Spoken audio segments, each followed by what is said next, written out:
Por que o tecido adiposo é considerado uma glândula?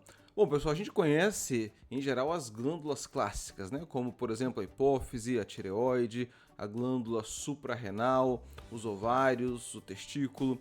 Todas essas são glândulas no sentido clássico do termo, que a histologia vai classificar de acordo principalmente com a origem embrionária desses tecidos.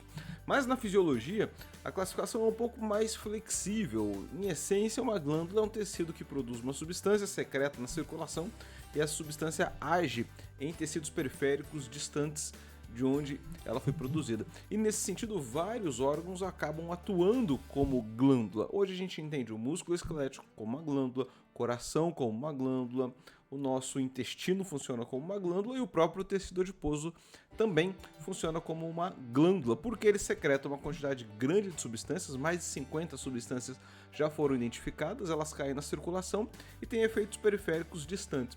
A título de exemplo, talvez a substância mais famosa seja a leptina, um hormônio descoberto como um regulador da nossa saciedade. É um hormônio que tem efeito orexígeno, ou seja, ele viaja até o hipotálamo e ali ele aumenta a sensação de saciedade, ou seja, ele reduz a nossa fome.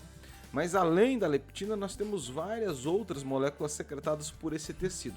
Agora, é interessante notar a nomenclatura que eu estou usando aqui.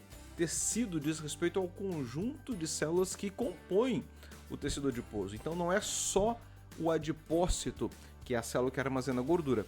Mas no tecido adiposo nós temos vasos sanguíneos, nós temos células do sistema imunológico que estão ali e que também interferem no funcionamento desse tecido. Então aquilo que sai do tecido adiposo não necessariamente está saindo das células que armazenam gordura, que são os adipócitos, mas pode estar sendo produzido por outras células que existem ali, como por exemplo linfócitos, como por exemplo macrófagos.